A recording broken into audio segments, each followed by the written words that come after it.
माननीय सुशील मोदी जी, तथ्यों को सही रूप से रेखांकित करिए। उद्धव ठाकरे जी ने तो जून 2022 में इस्तीफा दिया था नैतिकता के आधार पर, लेकिन आप कहाँ हैं? भारतीय जनता पार्टी जुबान खोले कि माननीय सर्वोच्च न्यायालय ने यह कहा सरकार के गठन में सबसे महत्वपूर्ण भूमिका महामहिम का होता है, जो केंद्र सरकार नियुक्त करती है। कहा कि विवेक का इस्तेमाल सही नहीं किया। अब नया कानून परिभाषित कर दिया इन लोगों ने, स्पीकर का नया अधिकार दे दिया कि स्पीकर ने जो काम किया उस समय व्हिप नियुक्त कर दिया। सचेतक आपको अधिकार किसने दिया है? तो इससे बड़ा उपहास का पात्र बनिएगा। ऐसे सवालों पर टिप्पणी करने से बचना चाहिए। और दो आईना आपको दिखाया गया। अरविंद केजरीवाल जी के मामले में भी आईना दिखाया गया, जो लेफ्टिनेंट गवर्नर के बारे में जो टिप्पणी की गई और जो अधिकार के बारे में किया गया, और राज्यों को जैसे आप बेचारा बनाते हैं दिल्ली राज्य को, तो ये दोनों टिप्पणी eye opener Bharatiya Janata party के। लेकिन सत्ता के मदांध में आपको तो एहसास होगा नहीं। उद्धव ठाकरे ने जो किया है वो उनको मिला है, ये बात सुशील कुमार मोदी कह रहे हैं। जिस प्रकार से उन्होंने धोखा दिया तो बदले में उनको उसका फल मिला है। और अब की बारी नीतीश कुमार की है। नीतीश कुमार ने जो धोखा दिया है तो उनको भी मिलेगा। क्या मिलेगा, बात कर लेते हैं। जेडीयू के मुख्य प्रवक्ता हैं नीरज कुमार। जो धोखा आप लोगों ने दिया है उसका फल आप लोग को मिलेगा, यानी कि आप लोग भी कानूनी पेच में फंस जाएगा की सरकार।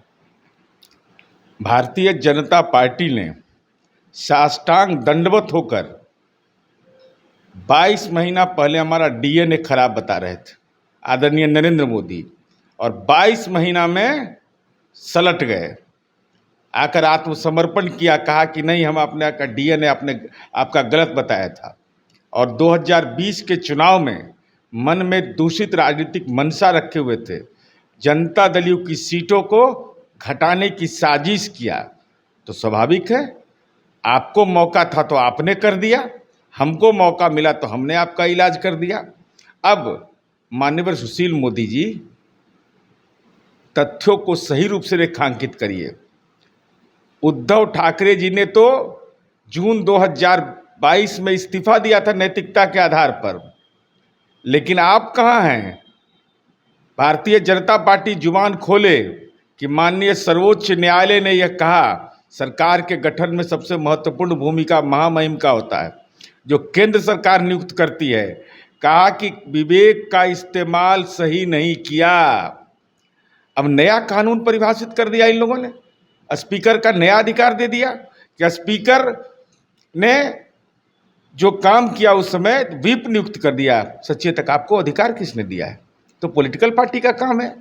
अब माननीय सर्वोच्च न्यायालय ने इतनी कड़ी टिप्पणी की है, उसके बावजूद राजनीति भी बेशर्म हो जाता है कि भाई तथ्यों को तो सही रूप से रखिए। अब इससे बड़ा और आपके लिए क्या माथे पर कलंक हो सकता है कि महामहिम राज्यपाल पर, जो इनकी नियुक्ति आप करते हैं, उन पर टिप्पणी हो रही है, स्पीकर पर टिप्पणी हो रही है, तब भी कह रहे हैं कि ना हम तो एकदम सही हैं। इससे बड़ा उपहास का पात्र बनिएगा। ऐसे सवालों पर टिप्पणी करने से बचना चाहिए। और दो आईना आपको दिखाया गया। अरविंद केजरीवाल जी के मामले में भी आईना दिखाया गया, जो लेफ्टिनेंट गवर्नर के बारे में जो टिप्पणी की गई और जो अधिकार के बारे में किया गया, और राज्यों को जैसे आप बेचारा बनाते हैं दिल्ली राज्य को, तो ये दोनों टिप्पणी eye opener Bharatiya Janata party के। लेकिन सत्ता के मदांध में आपको तो एहसास होगा नहीं। आपको भी कह रहे हैं कि आपको भी इस तरह की झटका लगेगा। अरे हमको झटका क्या, किस बात का लगेगा? तो कौन रोक रहा है? पूर्णिमा अमावस्या देख रहे हैं, इससे तो अच्छा आपके लिए, इससे अच्छा मौका कौन मिलेगा? भाजपा में भी आपकी भूमिका को नकारा जा रहा है, तो आप तो ये काम में लगिए, अब विलंब कहीं कारण कीजिए। इसलिए जनता दल को कोई परेशानी नहीं है, परेशानी आपके लिए है कि अपने राजनीतिक पुनर्वास अगर बयान देने से हो जाए तो किसी को कोई परेशानी नहीं।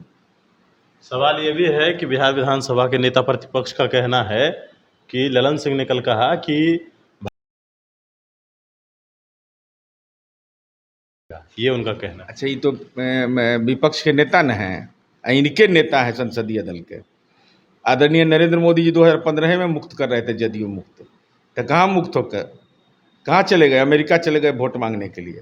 डोनाल्ड ट्रंप के लिए, जेले में डंप हो गया वो। इसलिए बहुत गंभीर, ये सब तो केवल बयान बने रहने के लिए होता है। और इस पर न जुबान खोलिए। भाजपा के नेताओं की जुबान खामोश क्यों है? यूथ फॉर इक्वलिटी कौन है जो जाति गणना का विरोध कर रहा है, जो 10% आरक्षण मिलता है उसके खिलाफ भी याचिका दाखिल करता है, ओबीसी को 27% मिलता है उसके खिलाफ भी याचिका दाखिल करता है, और उसके साथ आप लोग का गहरा रिश्ता है। अब मैं बार बार बोल रहा हूं कि बोल क्यों नहीं रहे? तो जाति गणना पर अगर भाजपा सहमत है तो सुप्रीम कोर्ट में क्यों नहीं कैविएट फाइल कर रहा है? क्या दिक्कत आपको है? संसाधन का दिक्कत है कि वकील का दिक्कत है? जब आप आरोप लगाते हैं कि सरकार अपना पक्ष नहीं रख रही है, तब तो सुप्रीम कोर्ट में मामला है, दाखिल कीजिए। अगर नहीं दाखिल करिएगा तो हम लोग ये बार बार बोलेंगे कि भाजपा की साजिश है कि जाति गणना नहीं हो। ये लाउड स्पीकर मंदिर में गिन लेंगे, ये इस बात की गणना कर लेंगे कि मस्जिद में कितना लाउड स्पीकर है, और अति पिछड़ा का फर्जीवाड़ा करेंगे कि प्रधानमंत्री अति पिछड़ा है, और जब गणना की बात आएगी तो लापता हो जाइएगा। तो लापता होइएगा तो आपको खोज खोज करके हर एक जगह जा करके लोगों को बताएंगे कि ये कितने फर्जीवाड़ा करने वाले लोग हैं।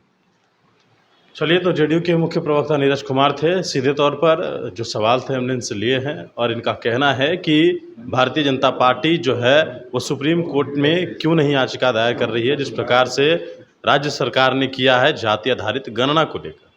महेश पुणेशन के साथ, नमस्कार।